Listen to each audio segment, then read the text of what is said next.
ونصلي على رسوله الكريم أما بعد فأعوذ بالله من الشيطان الرجيم بسم الله الرحمن الرحيم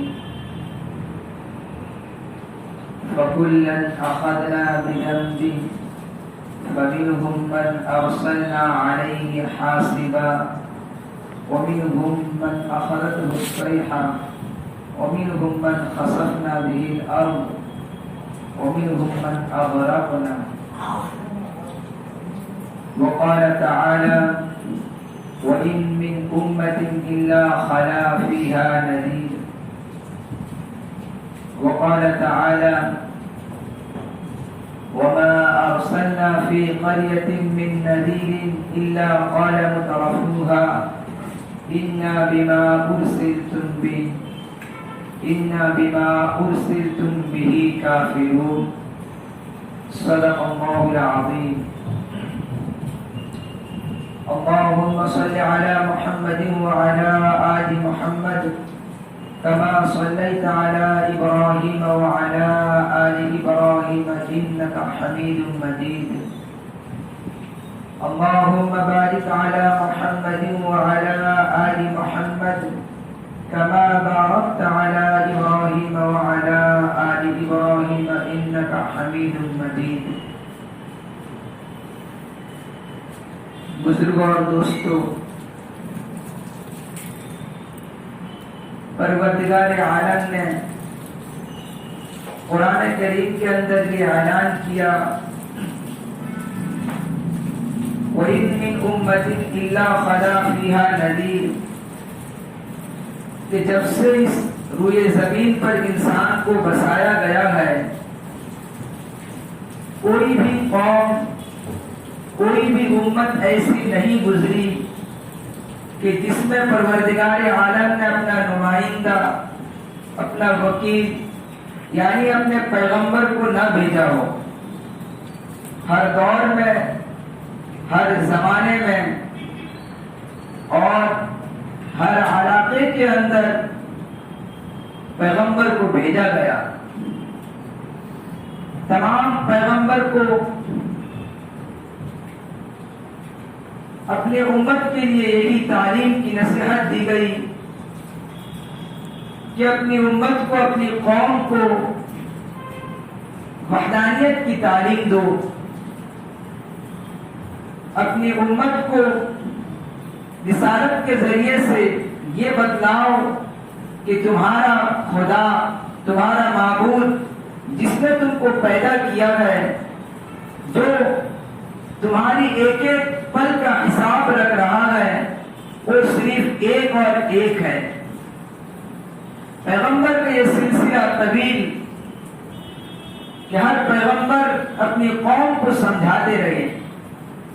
قرآن کریم کا اعلان ہے کہ جب بھی پیغمبر نے اپنی قوم کو دین کی دعوت دی اور خدائے بلند و بالا در کی طرف کھینچا، وحدانیت کی دعوت دی، تو ان کے ماننے والے نے کہا قال انا بما ارسلتم به کافرون، کہ پیغمبر جس کی تم دعوت دیتے ہو ہم اس کا انکار کرتے ہیں، ہم اس کو نہیں مانتے ہیں، ہم اس کو حق نہیں سمجھتے ہیں، ہم اس کو سچ نہیں مانتے ہیں.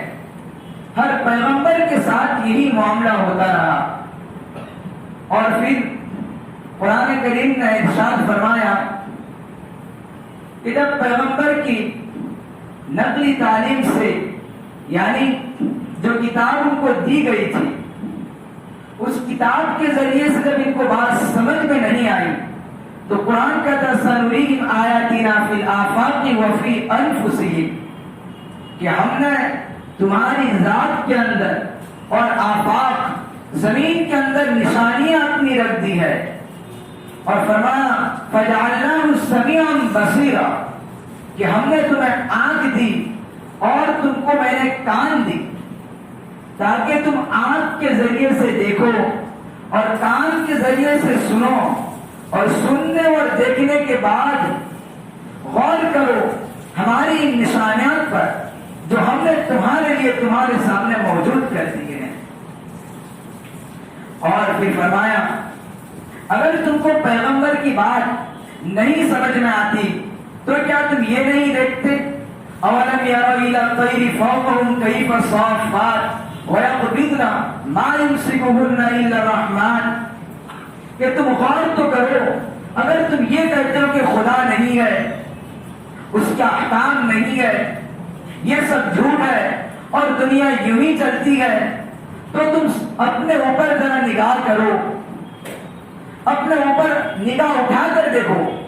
اولم یروا الی الطیر، کہ تم چھوٹے چھوٹے پرندے کو دیکھتے ہو کیسے تمہارے سر پر وہ منڈلاتے رہتے ہیں، اور منڈلاتے ہوئے کبھی تو یا کبھی نہ اپنے پیر کو سمٹ لیتے ہیں اور کبھی تو اپنے بازو کو پھیلا دیتے ہیں. تو بتاؤ آخر انہیں کون روکے رکھا ہے؟ ما یمسکہن الا الرحمن. قرآن کہتا ہے نہ تو نیچے سے کوئی سہارا ہے، نہ تو اوپر سے کوئی سہارا ہے، نہ تو دائیں بائیں سے کوئی سہارا ہے، پھر بھی اس کو کس نے روکے رکھا ہے؟ تم یہ تو سوچو آخر کوئی تو خدا ہے جس نے اس کو روکے رکھا. اسی طرح قرآن نے ایک نہیں ہزاروں نشانیں ہمارے سامنے پیش کی ہے. فرمایا قرآن کریم میں افرأیتم ما تحرثون اانتم تزرعونه ام نحن الزارعون لو نشاء لجعلناه حطاما فظلتم انا لمغرمون.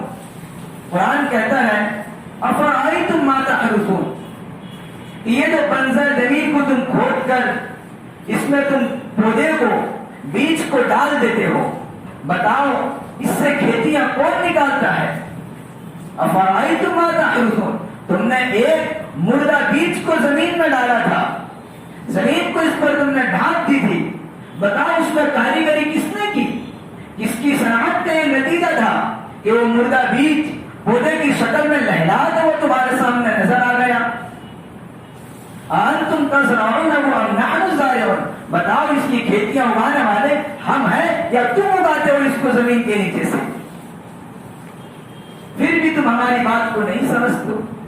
تو اس طریقے کے مثال کو قرآن نے بیان کیا. فرمایا افرأیتم الماء الذی تشربون اانتم انزلتموه من المزن ام نحن المنزلون، بتاؤ یہ جو تم پانی پیتے ہو یہ میٹھے میٹھے پانی آسمان سے کون برساتا ہے؟ وہ کس کی طاقت ہے، وہ کس کی قوت ہے کہ جس نے آسمان سے اس پانی کو برسا دیا؟ بتاؤ تم برساتے ہو یا ہم برسانے والے ہیں؟ تو میرے بھائیوں اللہ نے اسی کو فرمایا سنريهم آیاتنا فی الآفاق وفی انفسهم، کہ آفاق پر ہم تم کو نشانیاں دکھائیں گے عالم کے اندر تاکہ تم ہماری نشانیوں کو دیکھ کر مجھے ماننے والے بن جاؤ، تاکہ تم ہماری قدرت کو دیکھ کر یہ غور کر لو کہ آخر اس کا کوئی نہ کوئی رب ہے. اور پھر فرمایا سنفی آیاتنا وفی انفسهم، تم اپنی ذات میں غور کرو، تمہارے اندر ہم نے زبان دی ہے، تم کھاتے ہو، تم پیتے ہو میٹھی چیز اور تم ٹھنڈی چیزیں گرم چیزیں ایک ساتھ لیتے ہو، لیکن بتاؤ اس کے نکلنے کے لیے کھانے کے لیے ہم نے ایک راستے دیے لیکن نکلنے کے لیے ہم نے دو راستے بنا دیے. تو بتاؤ اس سے بڑی صنعت اور کاریگری کی کیا بات ہے؟ اس سے بڑی خدا کی وحدانیت کی کیا بات ہے؟ تم سوچو قرآن کریم کہتا ہے یہ جو تمہارے جسم ہے فخلق فسوى، ہم نے اس کو کیسے انداز میں بنایا ہے. ہم نے ایسا نہیں کیا کان کو ناک کی جگہ رکھ دیے، ناک کو کان کی جگہ رکھ دیے. تم ایک تصویر بنا لو اور اس میں کان کو ناک کی جگہ رکھ دو، ناک کو کان کی جگہ رکھ دو، پھر بتاؤ کیسے لگتا ہے؟ تو بتاؤ ہم نے تمہاری ذات میں اتنی بڑی نشانی دی ہے، اتنی بڑی قدرت دی ہے، پھر بھی ہماری نشانی میں کون سی کمی رہ گئی کہ تم ہم کو نہیں مانتے ہو، کہ تم ہماری وحدانیت کو قبول نہیں کرتے ہو، ہماری پیغمبر کو ہماری رسالت کو تم ٹھکرا دیتے ہو. تو میں یہ عرض کر رہا تھا میرے بھائیوں کہ قرآن کریم نے اعلان کر دیا کہ ہم نے امت الا خلا فیہا نذیر، ہر دور میں ہم نے اپنے پیغمبر کو بھیجا اور نشانیات کو لے کر بھیجا، اپنے کلام کو لے کر بھیجا، اپنے احکام کو لے کر بھیجا۔ جب احکام کو ٹھکرایا، مجھ سے اعراض کیا، مجھ سے دور بھاگے، وحدانیت کو ٹھکرایا، ربوبیت کو پاس کر دیا، تو پھر اللہ نے فرمایا فَكُلًّا أَخَذْنَا بِذَنبِهِ فَمِنْهُم مَّنْ أَرْسَلْنَا عَلَيْهِ حَاصِبًا۔ پھر ہم نے ایسے ظالم لوگوں کو ہم نے ہر دور میں پکڑا ہے۔ فرمایا فَكُلًّا أَخَذْنَا بِذَنبِهِ، ہم نے اس سبب سے ان کو پکڑ لیا کہ اس نے گناہ کیا تھا، اس نے جرم کیا تھا، اس نے میری وحدانیت کو ٹھکرایا تھا، اس نے میری ربوبیت کو پاس کیا تھا، اس کے نتیجے میں ہم نے ان کو پکڑنا شروع کر دیا۔ کہا پھر ہماری پکڑ بھی کیسی؟ قرآن کہتا ہے ان بطش ربک لشدید، کہ تمہارے پروردگار کی پکڑ بڑی سخت ہے، بڑی سے بڑی سخت ہے۔ اور کیسی سخت ہے؟ قرآن میں اس کو بیان کیا، فرمایا فَمِنْهُم مَّنْ أَرْسَلْنَا عَلَيْهِ حَاصِبًا۔ یاد کرو اس قوم کو جب اس نے ناپ تول کے اندر کمی کی تھی، شعیب علیہ السلام کی قوم نے، ہم نے آسمان سے پتھر کے بارش انگارے برسا دیے ان پر، کوئی ان کو بچانے والا نہیں رہا۔ فَأَمَّا ثَمُودُ فَأُهْلِكُوا بِالطَّاغِيَةِ وَأَمَّا عَادٌ فَأُهْلِكُوا بِرِيحٍ صَرْصَرٍ عَاتِيَةٍ سَخَّرَهَا عَلَيْهِمْ سَبْعَ لَيَالٍ وَثَمَانِيَةَ أَيَّامٍ۔ یاد کرو قوم ثمود اور قوم عاد کو، کہ وہ قوم تھی کہ جس کو میں نے ایسی طاقت دی تھی کہ ان کے ناخن کے اندر وہ طاقت تھی، وہ تیز اور تلوار ان کے ناخن تھے کہ بڑے بڑے پتھروں کو، چٹانوں کو اپنے ناخن سے تراش کر قرآن کہتا اپنا مکان بنا لیا کرتے تھے، یہ لوگ غار کے اندر اپنا خوبصورت مکان بنا لیا کرتے تھے۔ لیکن جب انہوں نے ہمیں فَأَمَّا ثَمُودُ فَهَدَيْنَاهُمْ فَاسْتَحَبُّوا الْعَمَىٰ، ہم نے ان کو راستے بتلا دیے پھر بھی اندھے ہو گئے، تو فرمایا فَأَمَّا ثَمُودُ فَأُهْلِكُوا بِالطَّاغِيَةِ، تو ایک آواز ہم نے بھیجی جن کے ان کو الٹ پلٹ کر رکھ دیا۔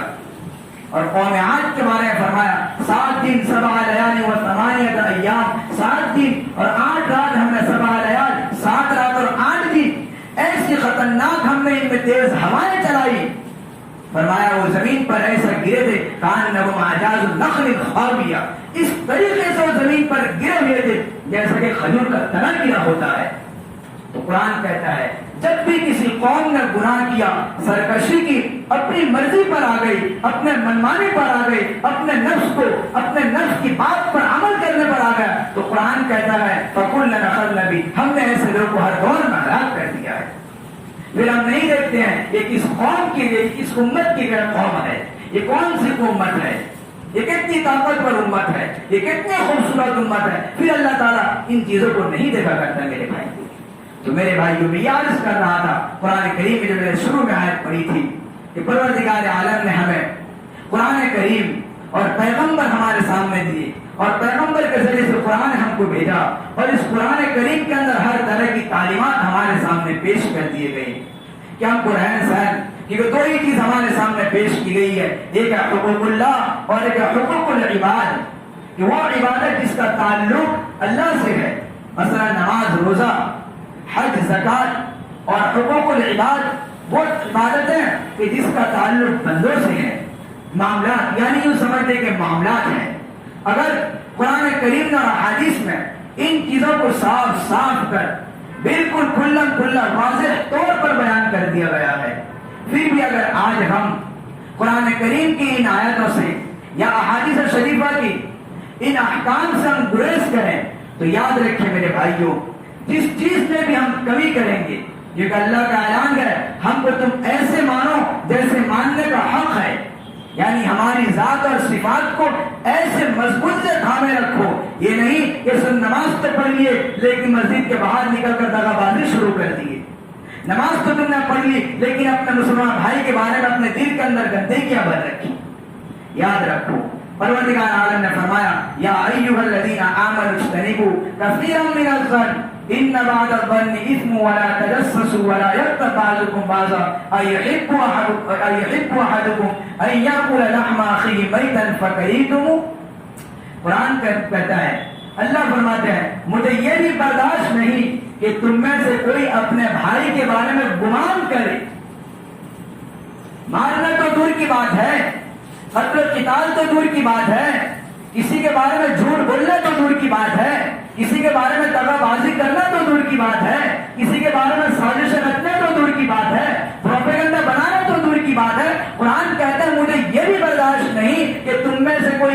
بارے میں بدگمانی کرے. کیوں؟ فرمایا ان بعض الظن اثم، یہ بدگمانی بھی ایک گناہ ہے. اور کیسا گناہ؟ فرمایا یحب احدکم ان یاکل لحم اخیہ، کہ تم میں سے کوئی بندہ یہ پسند کرتا ہے، کوئی شخص یہ چاہتا ہے کہ اس کے سامنے اس کے مردے بھائی کا گوشت ہو اور اس کو کھا جائے.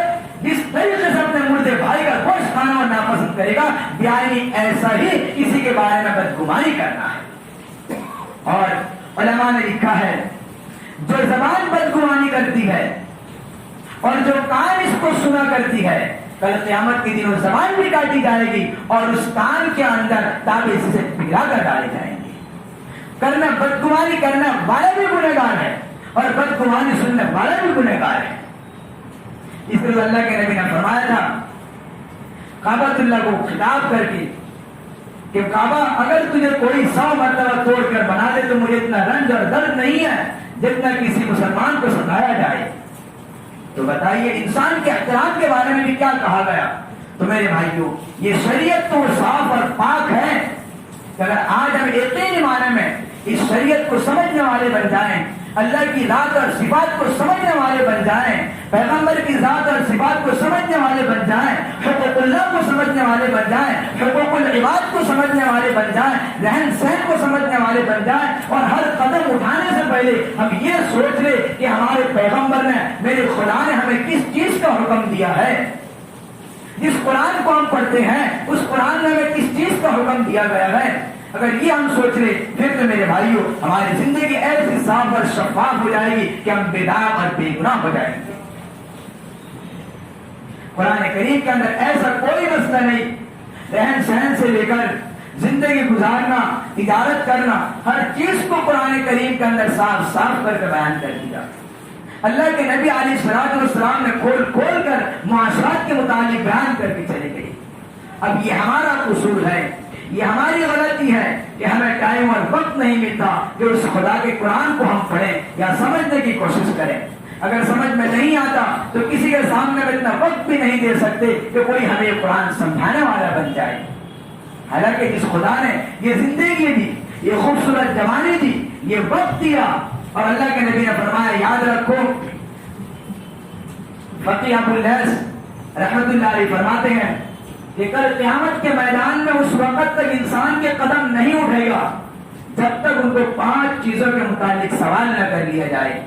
تو سب سے بڑا سوال جو سب سے پہلا سوال جو ان سے ہوگا وہ یہ کیا جائے گا کہ اللہ نے تمہیں ایک بہترین زندگی دی تھی، وقت دیا تھا، جوانی دی تھی، تم نے اس وقت کو کہاں خرچ کیا ہے، کس کام کے اندر تم نے اس وقت کو خرچ کیا ہے. آیا اللہ کی مرضیات کے مطابق تم نے خرچ کیا ہے یا پھر اپنے نفسانی خواہشات کے پیچھے تم اس کو گزار کر آئے ہو. تو میرے بھائیوں شروع میں نے یہ عرض کیا تھا کہ ہم کو قرآن کریم اور احادیث نبویہ سمجھنا ہے کہ ہم کو کیسی زندگی گزارنی چاہیے اور کس زندگی گزارنے کا ہم کو طریقہ جو بتلایا گیا وہ کیسی ہو، ہماری زندگی کیسی ہو اور کس انداز میں ہم کو گزارنے چاہیے. اگر ہمیں معلوم نہیں ہے، آج علماء کی کثرت ہے، آج علماء کی کمی نہیں ہے، ہم پوچھ کر بھی عمل کر سکتے ہیں. اللہ تعالی ہم تمام کو مکمل طور پر قرآن کریم اور احادیث نبویہ پر عمل کرنے کی توفیق عطا فرمائے. آمین. وآخر دعوانا الحمد للہ رب العالمین.